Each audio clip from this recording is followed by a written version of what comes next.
नमस्कार welcome to Odisha job 2.0 तो आसीगला आपणक district court तरफ आउ एक रिक्वायरमेंट सुजोग आपण रिक्वायरमेंट रे बहुत गुड़े पोस्ट रही आपण सुंदरगढ़ जिला तरफ यही रिक्वायरमेंट आसी आपण मिनिमम 10वीं टी कि प्लस 2 टी कि ग्रेजुएशन कर आवेदन करेंगे। तो मुझे रिक्वायरमेंट संपूर्ण डिटेल जनईदेवी तो आप भिडियो को शेष पर्यंत देखूँ। मुझे लास्ट डेट केवे हाउ टू एप्लाई केमी आवेदन करेंगे डॉक्यूमेंट कौन रिलेक्शन प्रोसेस कौन रही संपूर्ण डिटेल यही वीडियो रे जनईदेवी। Odisha district court clerk requirement 2026 detail गुड़ी को देखा गले ऑर्गेनाइजेशन नेम टी आपण सुंदरगढ़ जिला तरफ रही।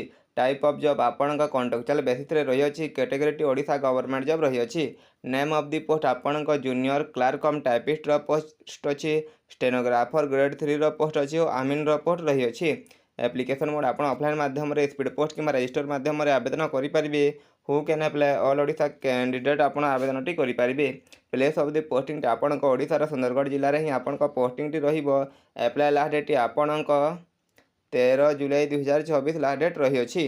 जेंडर बोथ मेल और फीमेल कैटेगरी आपण यही रिक्वायरमेंट आवेदन टी करेंगे।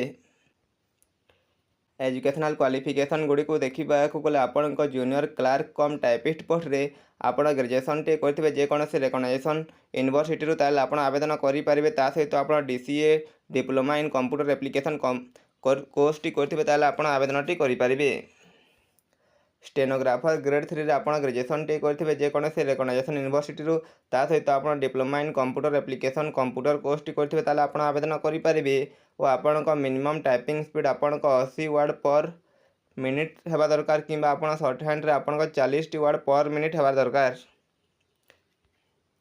सैलरी डामिन रे आपण मिनिमम 10वीं टी पास करेंगे जेकोसी रिकग्नाइजेशन बोर्ड रू आप आवेदन टी करेंगे। पोस्ट नेम और वैकेंसी डिटेल देखा गले आपण जूनियर क्लार्क कम टाइपिस्ट रे आपण टोटाल 14 टी पोस्ट अच्छी। स्टेनोग्राफर ग्रेड 3 रे 4 टी पोस्ट अच्छी। आमिन रे आपण गोटे पोस्ट रही। एज लिमिट देखा गले आपण रिक्वायरमेंट रे मिनिमम एज टी आपण 18 वर्ष रही और मैक्सिमम एज आपण 42 वर्ष रही। एज रिलैक्सेशन मध्य आपण को दिया जदि आप ओबीसी होते आपण को 3 वर्षर एज रिलैक्सेशन दिया। ST SC PWD होते 5 वर्षर एज रिलैक्सेशन दिया। एक्स सर्विसमैन होते आपण को 5 वर्षर एज रिलैक्सेशन दिया। PWD ST SC होते आपण को 15 वर्षर एज रिलैक्सेशन टी दिया। सैलरी गुड़ी को देखा गले आपण जूनियर क्लार्क कम टाइपिस्ट रे 19,900 टंका नहीं कि आपण 63,200 टंका पर्यंत पर मंथ सैलरी रहिबो। स्टेनोग्राफर ग्रेड 3 रे आपण 25,500 रू नहीं कि 81,100 टंका पर्यंत आपण पर मंथ सैलरी रहिबो। सैलरी डामिन रे आपण 21,700 रू नहीं कि 69,100 टंका पर्यंत आपण पर मंथ सैलरी टी रहिबो। सिलेक्शन प्रोसेस देखा गले आपण रिक्वायरमेंट रे प्रथम आपण गोटे रिटन एग्जाम हे आपड़ से रिटन एग्जाम टी क्वालिफाई कर सारापर आपण कंप्यूटर साइंस टेस्ट हम ता क्वालिफाई कर सारापर आपण भाइवा टेस्ट हम ता क्वालिफाई कर सारापर आपण डॉक्यूमेंट वेरिफिकेशन हम तापर आपण फाइनल सिलेक्शन टी पाई परिबे। एप्लिकेशन फी गुड़ी को देखा गले आपण रिक्वायरमेंट रे जदि आप जनरल कैटेगरी होते फ्री आवेदन करेंगे। EWS कैटेगरी होते फ्री आवेदन करेंगे। OBC कैटेगरी होते फ्री आवेदन टी करेंगे। फीमेल कैटेगरी होते फ्री आवेदन करेंगे। ST SC कैटेगरी होते आप फ्री आवेदन टी करेंगे। इंपोर्टेंट डॉक्यूमेंट गुड़ी को देखा गले आपण क्वालिफिकेशन सर्टिफिकेट लगे आप देवे। Certificate indicating the date of birth आपण 10मा सर्टिफिकेट लगे आप देवे। 2 कलर पासपोर्ट साइज फोटोग्राफ लगे आप देवे। कंप्यूटर सर्टिफिकेट लगे आप देवे। ओरिजिनल कैरेक्टर सर्टिफिकेट लगे आप देवे। आपण कैटेगरी वाइज का सर्टिफिकेट लगे आप देवे।